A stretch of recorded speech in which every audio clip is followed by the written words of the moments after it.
Reviewing the March 2018 Watchtower Study Edition for the week of April 30th through May 6th. This is the JW Review.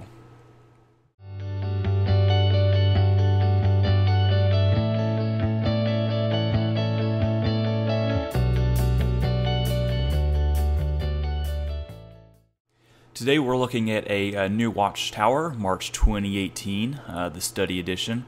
So the article we're going to look at is the first one here, and it's called Baptism, a Requirement for Christians. And this article, quite honestly, confused me, and you're also going to have to excuse me because it is pollen season and I am in the deep south, and any of you who are in the south know exactly what I'm struggling with, so you'll have to excuse me if I sneeze or sniff or anything like that. So I'll try to edit that out if it gets too bad. So before we jump into this article, I'm going to show you exactly why this article confuses me. But I'll give you the glimpse of that right now, because this article is really going after the idea that you should not delay baptism. If you are a Jehovah's Witness, especially, who's been in the organization all your life, you understand things, you know what the doctrines are, you know what the policies are, you know all about the religion because you were raised in it. Don't delay, let's get into this, let's get baptized. So that's the thrust of the article. So let me share with you why I'm a little confused about that. So here's a publication called Organized to Do Jehovah's Will, and I do want to thank two friends. I'm not going to name them, but they know who they are. I reached out to them for some assistance as I was doing my research for this, and one of them referred me to this publication, and I'm glad they did because I didn't think of it. So this publication, let me jump over to page 167. You can find this publication, of course, at jw.org. So this publication, of course, has a lot to do with JW doctrine, but what we're getting into right now is the message to the unbaptized publisher. So this is essentially someone who has studied with the Jehovah's Witnesses, and they've been out engaging in field service, and they're ready to go for it. They're ready to get baptized. So what this section is talking about is basically, you know, what you're getting yourself into. You know, if you're going to be a Jehovah's Witness and you're going to do this thing, you need to know what you believe, what you're getting yourself into, what we expect of you, and all of that. So this is essentially the Watchtower's message to them. So let's go ahead and check over a few points here so that we all know what's expected of baptized Jehovah's Witnesses. So what they say here, and this is in the third paragraph, you have been trained in the Christian ministry. So before getting baptized, you've been trained, you've been equipped to do what we're doing as Jehovah's Witnesses. Next paragraph says, in either case, whether you learned Jehovah's ways from infancy or came to know Jehovah later in life, you may now be contemplating two further steps in your spiritual progress, dedication and baptism. And later on in the paragraph, through dedication and baptism, you become an ordained minister of Jehovah God.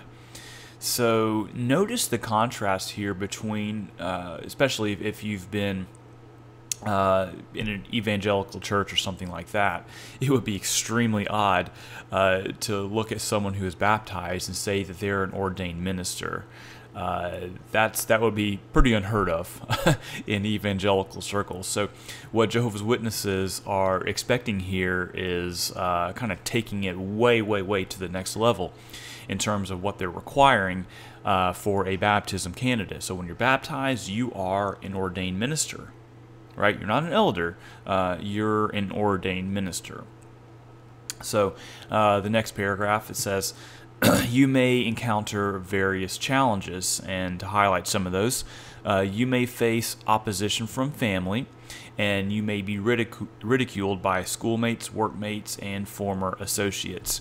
So I've never been a Jehovah's Witness, but I would say that's not too far from the truth. You might get ridiculed. Your family, your friends are going to think you're super weird, you're joining a cult and all this kind of stuff. So yeah, sure, you're going to get faced with some opposition if you become one of a Jehovah's Witness, unless you've been raised as a Jehovah's Witness.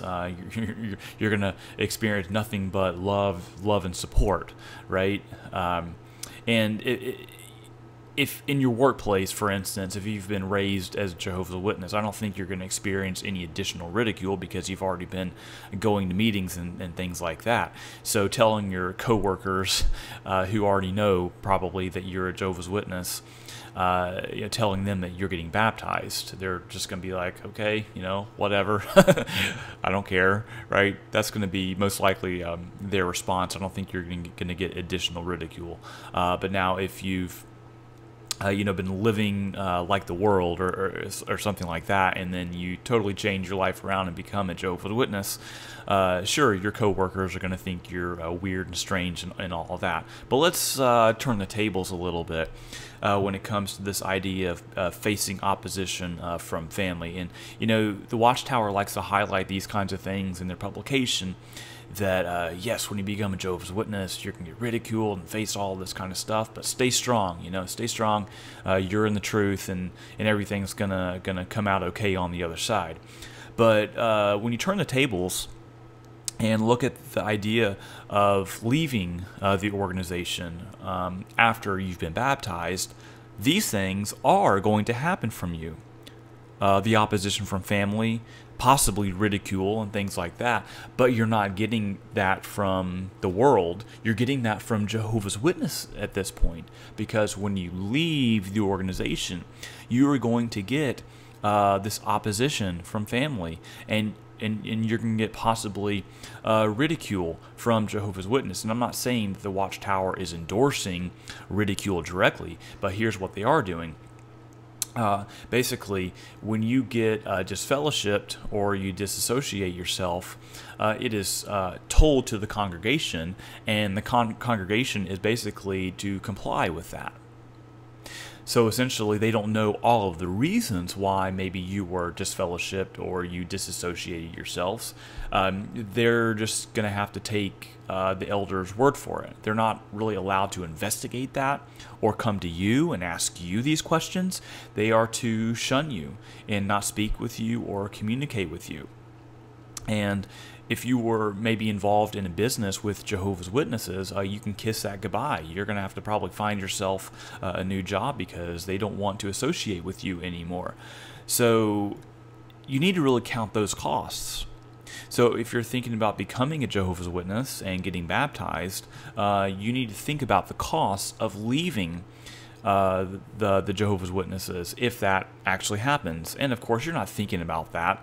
You're thinking that this is the truth, and there's no possible way I could turn my back on this. That's what you think. But many of you who are listening or watching this know that there are a number of instances, and maybe you experienced this yourself, to where you were unfairly disfellowshipped.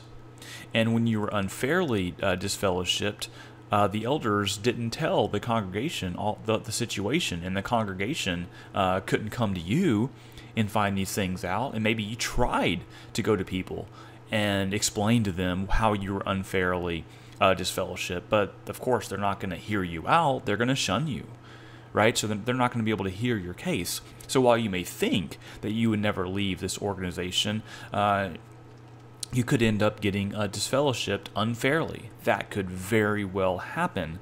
So yes, you need to count the cost of not just coming into the organization, but also the possibility of leaving the organization and what could happen to you then.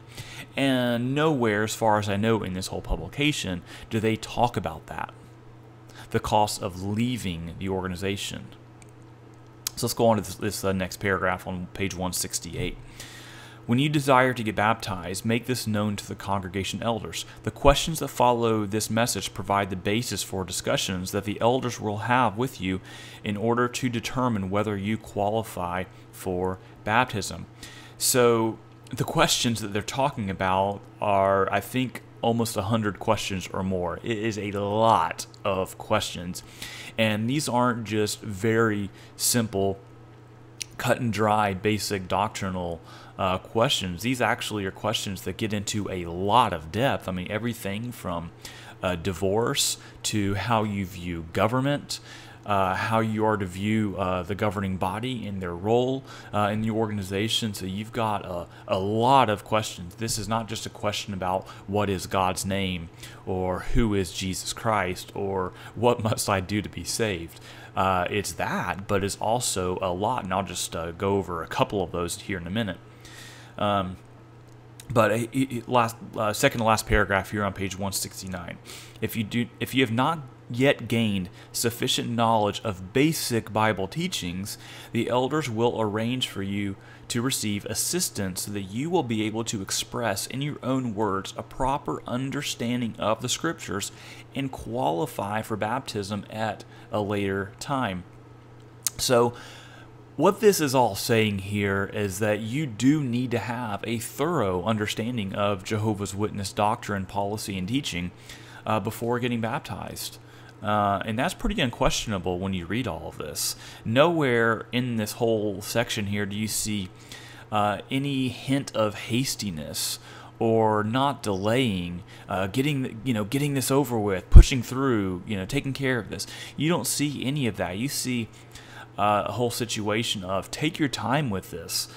Try to gain a sufficient knowledge of our teachings before you make this kind of commitment. We want you to know what you're getting yourself into. And so these are the questions, when it comes to baptism, and the kind of things that you need to be able to know and articulate before an elder committee. So who is the one true God? How should we view God's personal name? How will Jehovah God sanctify His name? We can go on and on. What blessings will kingdom rule bring for earth and for mankind? In the Garden of Eden, what challenge did Satan make against Jehovah and his rulership? What false accusation did Satan later make against faithful Job? I mean, these are very, very detailed doctrinal questions that Jehovah's Witnesses need to answer. And, when you compare this to what Christians would need to know before getting baptized in an evangelical setting, it is nowhere near this depth, because evangelicals, what we have primary doctrines. Like, these are the core doctrines that you need to have some kind of understanding in order to even be a Christian. I mean, these are things like, what must I do to be saved? Am I saved by faith alone in Jesus, or am I saved by my works? Right? Just very, very, very basic questions that in order to become a Christian, you need to know that you need to have faithful dedication to Christ before you get baptized, because that's what baptism is all about. You're making a public declaration to your devotion to God and Christ. But the questions in terms of what you need to know to be a Jehovah's Witness, I mean, you've got really those secondary doctrines. You've got the secondary doctrines that evangelicals say that, well, there are right and wrong answers to these secondary teachings, but these are not the kinds of questions that you have to know and answer to before becoming a Christian. And it might be a question like, how should we view government in our relationship to government, or involvement in the government? That's a secondary doctrine. That's not what makes or breaks you as a Christian. So let's go over here to the elder instructions. And we'll get over to the Watchtower article here in a second. And I'm really trying to build this up to make a point. So these are the instructions for the elders. When an unbaptized publisher makes known to elders his desire to get baptized, he should be encouraged to to review carefully the questions for those desiring to get baptized found on pages 170 through 208. And those are some of the questions that I just went through. And I would encourage you, my listener, to look through those questions and see how much depth of understanding you really do need to have to be qualified for baptism. And it talks about here preparing for the discussions with the elder. So you are going to be able to sit through kind of an elder committee where they're questioning you about your understanding of Jehovah's Witness teachings. Next paragraph says, the coordinator of the body of elders will make arrangements for some of the elders to have discussions with the person based on that material. The 3 parts can usually be covered in 3 sessions of about 1 hour each. So before getting baptized, you're going to essentially be cross-examined for about 3 hours. 3 hours on all of these doctrinal topics. So you've really got to have your ducks in a row. Neither the candidate nor the elder should be rushed when going through these questions. This is not something that you're just trying to get over with. You really do take your time going through these questions. Last paragraph on page 212. The elders will make sure that a person desiring baptism has acquired a reasonable understanding of basic Bible teachings. If you read through those questions, these are more than just basic Bible teachings. These go into a lot of depth on even the most nuanced topics. But if you know anything about Jehovah's Witness theology, you know that there's no room for disagreement, right? These are the Watchtower teachings on everything. The answers are cut and dry. The governing body has spoken, and these are the answers. So this is a far different thing from what you see in evangelical churches, where again you have your core teachings. These are really what makes you a Christian or not a Christian if you don't believe them. And then everything below it, these are those secondary doctrines that are important, but they're not what make or break you as a Christian. But the Jehovah's Witnesses don't really have this perspective. Everything essentially is the core teaching, because if you deny one of these teachings, you could end up getting disfellowshipped if you do express those kinds of disagreements publicly, especially, because you're not only disagreeing with the governing body at that point, but you're creating divisions, and that's how they see it. So that's what they mean when they say, do you have a reasonable understanding of basic Bible teachings? Additionally, they will want to ascertain whether the prospective minister deeply appreciates the truth and demonstrates proper respect for Jehovah's organization. So yes, this goes beyond just understanding Bible teachings. You've got to respect your organization, and that means doing what the governing body tells you to do and tells you what to believe. If the person does not understand primary Bible teachings, the elders will arrange for him to receive personal assistance so that he can qualify for baptism at a later time. Others may need to be given time to demonstrate more appreciation for field service or submissiveness to organizational arrangements. So yeah, you're getting involved in field service before you even get baptized. It will be up to the elders to use discretion in apportioning the hour or so spent in each session in order to discern fully whether the person is ready for baptism. Although more time may be spent on certain questions and less time on others, all the questions should be reviewed. It's over 100 questions, or about 100 questions. That is a lot of questions to review. So, and here's another part. It talks about the study of publications. So before you're getting baptized, you're going through several publications. So one of them is this book, How to Remain in God's Love. And this is 258 pages. So there is a lot of content in this book. Another publication is What Can the Bible Teach Us? And this is 226 pages. And I've actually gone through, actually it was I think the older version of this publication, which was What Does the Bible Really Teach? But as far as I know, it's the same thing essentially. And what this publication is, this is basically a systematic theology of Jehovah's Witness doctrine. So it's going through basically everything, essentially, of Jehovah's Witnesses. So you go through both of these publications. Now, to be fair, this book here isn't saying that you had to have gone through every single page of those publications, but you're encouraged to continue in those publications after you've been baptized. But I will tell you that you will have gone through a lot of these books before you actually get baptized. So all of that to say, is there any confusion here so far about what's required of a Jehovah's Witness before getting baptized? And is there any sense in doing anything other than taking your time and making sure that you are well grounded in your understanding of Jehovah's Witness teaching and doctrine? Is there any sense here of hastiness or rushing or really trying to push through to get this baptism thing done? Is there any sense of that when you read a publication? Or do you get the impression that they really want you to know what we teach and believe? I think that's the sense that they're trying to come across here. So let's jump back over to the Watchtower for review.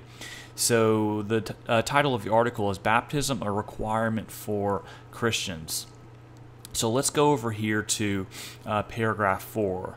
And the end of this paragraph says, a person who needlessly delays getting baptized endangers his prospect for everlasting life. So what you're kind of wanting to ask yourself here, at least I was, is what does it mean to needlessly delay baptism, right? What does that actually mean? And the article does get into that a little bit. So what I want to look at right here, though, is endangering your prospects for everlasting life. So what would that actually entail? How do you endanger your prospect for everlasting life by needlessly delaying baptism? So let me give you a little scenario here. Let's say you've been going to meetings, you've even been going to field service, right? And then, but you've not been baptized. And then you die in a car wreck, right? Is that person going to get resurrected and have a resurrection body in the millennium? I think the answer to that is yes, because you've been faithfully attending meetings, you've not been engaging in gross immorality, you've been basically faithful. You just haven't gotten baptized, and there could be a number of reasons for that, but let's just say you just never made that dedication, you drug your feet or whatever it might be. I still think that according to Jehovah's Witness doctrine, you're going to be resurrected, and you're going to be given a chance to prove yourself faithful during the millennium. So I would want to know, how are you actually endangering yourself for everlasting life if the unrighteous gets resurrected? All right, so let's continue on here. And this is later on in paragraph 8. Anyone who wished to serve God acceptably would have to acknowledge and accept Jesus' role in the outworking of Jehovah's purpose. After doing so, that person could get baptized. But we know that when we read all of those things in this publication organized to do Jehovah's will, we saw that there is a lot more involved than just simply accepting Jesus' role in the outworking of Jehovah's purpose. There's a lot more involved here.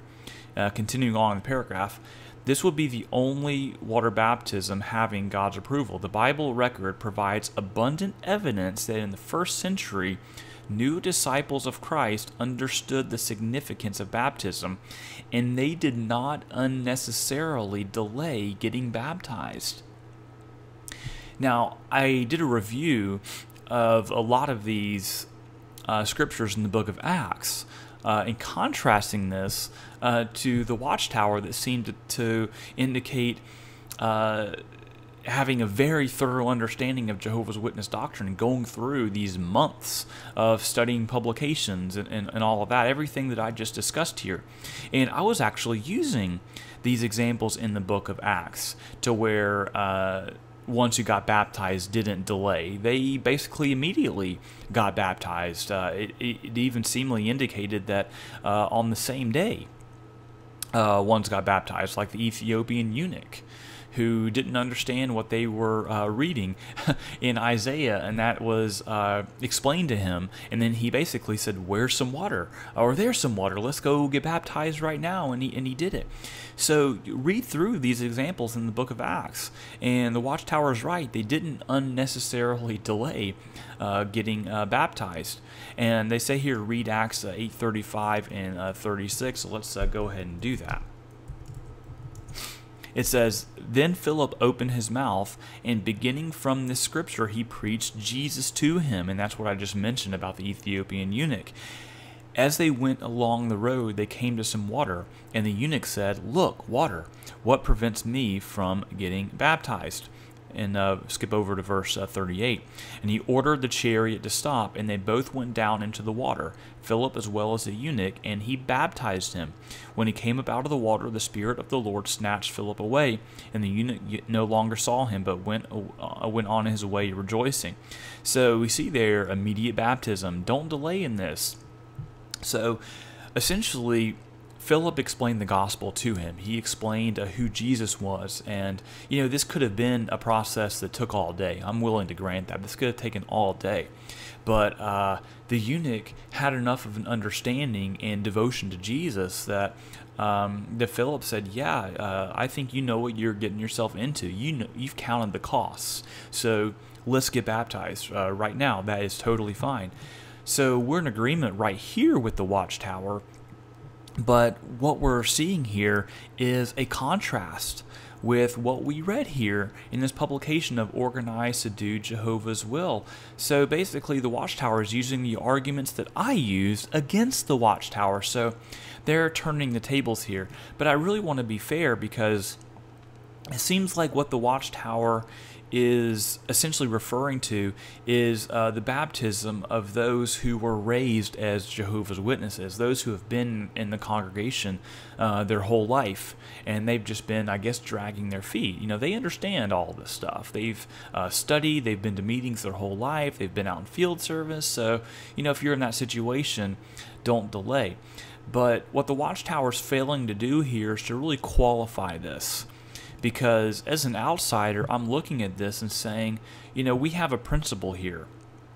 If someone really understands who Jesus is, who God is, and those really basic core tenets, basically the things that Philip could explain to the Ethiopian eunuch in the course of a full day, then don't delay. Do this baptism thing. You know now what you're getting yourself into. We don't need to spend months and months of study and taking you out into field service and training you and all this kind of stuff. Let's get baptized, right? That's the principle I am gathering from this, but the Watchtower does not carefully qualify that. And that's where I am really, really confused with this Watchtower study article. Let's go on to paragraph 10 towards the end. "But reflect on the fact that once he gained appreciation for the truth about Jesus' role in the outworking of God's purpose, Paul acted. He got baptized without delay." So this is someone who was previously persecuting and killing Christians, right? So and Paul, of course, did understand to some degree Christian teachings. I mean, I'm sure Paul had a lot of misunderstandings of Christian teachings, which is why he was out there persecuting and killing them, right? I think if he truly understood the scriptures, then he wouldn't have been doing what he was doing. But Paul had his eyes opened. He had a new realization, because he can now look at the Old Covenant scriptures, or the Hebrew scriptures, and see Jesus there, right? So his eyes were opened, and he had this experience. And now Paul had an appreciation for Jesus, and he got baptized, right? So again, we're seeing here, and this is not someone who was raised in Christianity. This is someone who was raised in Judaism and was killing and imprisoning Christians. But Paul understood Jesus, and he got baptized without delay. So we're seeing this theme here, to where we're not just talking about anymore about people who were raised in the organization, because if that was the case, we would see parallels in the scriptures where someone was maybe raised in the Christian church, and then we see examples of that kind of person getting baptized. But we just don't see that. We don't see examples like that in the Christian scriptures. We see simply the opposite. People who weren't Christians at all, who weren't even entrenched in that environment, and they're getting baptized without delay. Paragraph 11, it is much the same with Bible students today, whether young or old. Those who have faith and genuine appreciation for Bible truth are eager to make a personal dedication and get baptized. The talk presented especially for such ones is a highlight of every assembly and convention. Jehovah's Witnesses rejoice when a Bible student accepts the truth and progresses to the point of water baptism. But I don't think it is the same with Bible students today, because we just read here that you've got to go through, these two publications, and you've got to go through 200 or 100 Bible doctrine questions. Right? So it really isn't the same for Bible students today. It's not the same at all. Paragraph 12. Before a student can get baptized, he must cultivate faith based on accurate knowledge of God, His purpose, and His arrangement for salvation. And notice here, they bring up 1 Timothy 2, 3 through 6. And let's just read that verse here. It says, "This is good and acceptable in the sight of God our Savior, who desires all men to be saved and to come to the knowledge of the truth. For there is one God and one mediator also between God and men, the man Christ Jesus, who gave himself as a ransom for all, the testimony given at the proper time." So this whole idea of Jesus being the one mediator, that is only for the anointed class. So Jesus is the mediator only for the 144,000 according to Watchtower teaching. And we can go through plenty of examples to prove that from the jw.org library. And I'll give you just one example here. It says, read 1 Timothy 2, 5 through 6. Jesus is the one mediator between God and man. He is the mediator of a new covenant. However, Moses is also spoken of as a mediator, the mediator of the law covenant. How then is Jesus' role as mediator unique? So what we have here, he's the mediator of a new covenant. And you also will note that only the 144,000 of the anointed class are in the new covenant. So Jesus only mediates for that group that's in the new covenant, which is the 144,000. That is the clear teaching of the Jehovah's Witnesses. And I'm going to post in my on my blog, where I actually post these podcast episodes. I'll give you a link to show you a bunch of examples from jw.org where that is clearly enunciated, that Jesus is only the mediator for the 144,000. So what they're saying here in paragraph 12 is you have to have an accurate knowledge of God's purpose and the whole idea of salvation and what's involved in salvation. And I totally agree with that. But what I see here is that the Jehovah's Witnesses are disqualifying themselves from salvation by denying that Jesus is their exclusive mediator. So, yeah, they're compromising their salvation by refusing to believe in Jesus' role as their mediator, and also denying that they're even in the new covenant. But according to Christianity, in the Bible, you've got to be in the new covenant in order to receive Jesus' forgiveness. Later on in the paragraph, it talks about being excluded from the kingdom. Being excluded from the kingdom. But how do you actually get excluded from the kingdom? Well, of course, according to Jehovah's Witness doctrine, if you're engaging in gross immorality and you're refusing to comply with Jehovah's Witness standards, I guess that could exclude you from the kingdom. But based on what Jehovah's Witness doctrine says, the unrighteous are resurrected.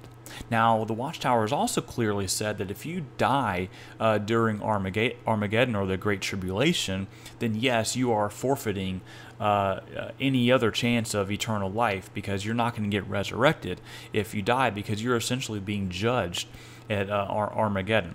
So this whole idea of the second chance doctrine, it really puts into question these whole notions of being excluded from the kingdom, and it really makes this whole idea confusing. It's not very cut and dry with Jehovah's Witness doctrine.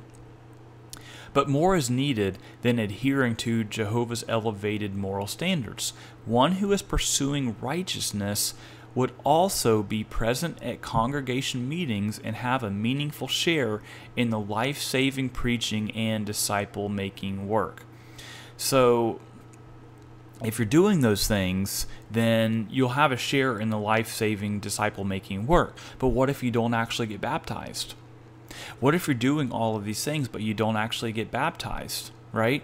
And that's where this is really confusing, where it says a person who needlessly delays getting baptized endangers his prospect for everlasting life.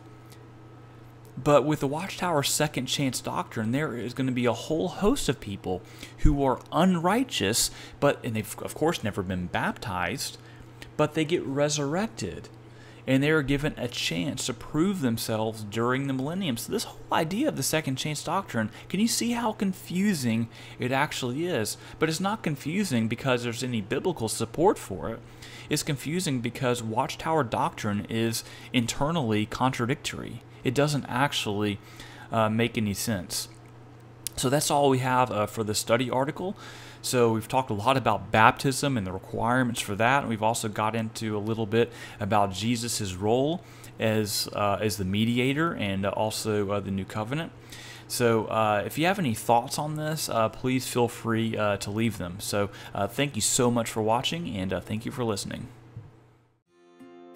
For more information about Jehovah's Witnesses and other topics, please visit michaeljfelker.com.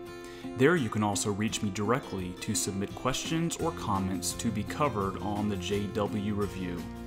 To subscribe to this podcast, please go to iTunes and search for the JW Review.